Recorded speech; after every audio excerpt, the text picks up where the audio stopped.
Welcome to Nasdaq TradeTalks. I'm Jill Malandrino, global markets reporter at Nasdaq. Joining us for this segment, we have Jimmy Lee, CEO of Wealth Consulting Group, to discuss why the shift from interest rates being the problem to being a tailwind is a key theme for 2024 and how to position for it. Jimmy, it's great to see you as always. Welcome back to Trade Talks.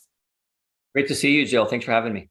You got it. And before we get into 2024 strategy, let's talk about what we've seen just from November alone. You would not be having this conversation in the beginning of 2023 like we are now, considering how low expectations were for the year.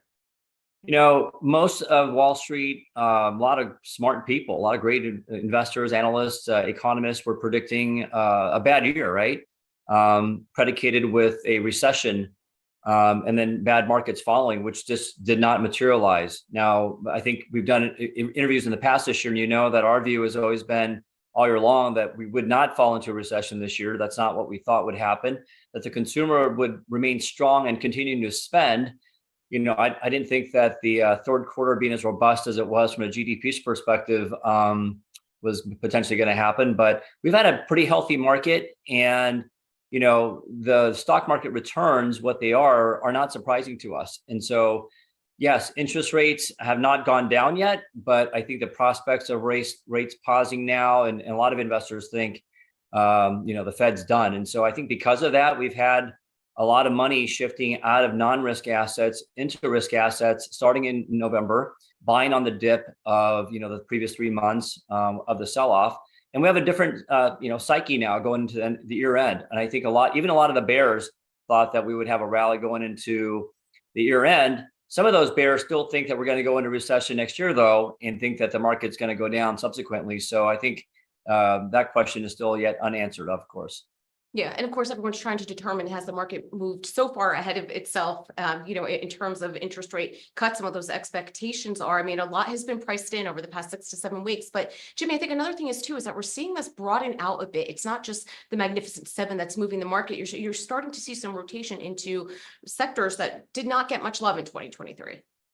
Yes, and November was a big month for market breadth. And so, you know, equal weighted S&P 500, for example, or small caps or international stocks, you know, did about the same as S&P 500, and the Nasdaq and, you know, the Magnificent Seven were up just a little bit more. So like over 9% versus maybe 10.5%-ish, somewhere in those ranges. Don't quote me to the exact number, but the market was much broader in terms of the recovery in November.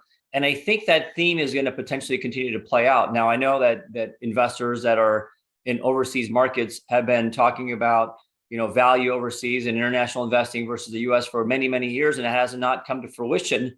But I think they may have a chance to get that in 2024, meaning that the, you know, overseas markets are definitely not as pricey as the U.S. market is today from a valuation perspective.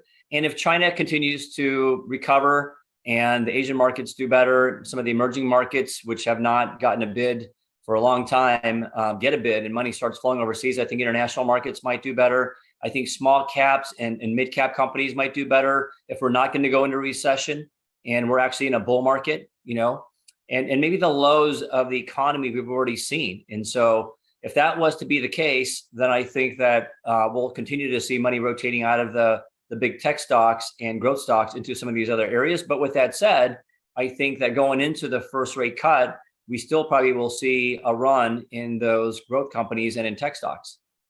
So Jimmy, like international stocks, you like small caps, you think they'll be performing better, and you also like real estate as well. Anything in fixed income you would be looking at? Well, quality fixed income, I think is a safe way to go. But this next year would be a year that I think you're going to earn money in bonds, and bonds were, you know, flat up until about a month ago, right? And so because rates have come down and expectation is that the Fed might be done, bonds have recovered towards this year end like stocks have. And so I think you're going to continue to see that happening. I would, again, warn investors not to chase, you know, certain stocks that have gone up the most. But fixed income, I think, is a nice opportunity for investors that are, you know, maybe not willing to take the risk in equities, but would take the risk in fixed income.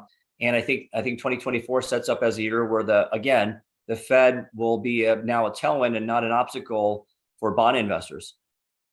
And finally, Jimmy, we're coming to an election year, you know, national election for the U.S. anyway. How do you think that could potentially impact markets here?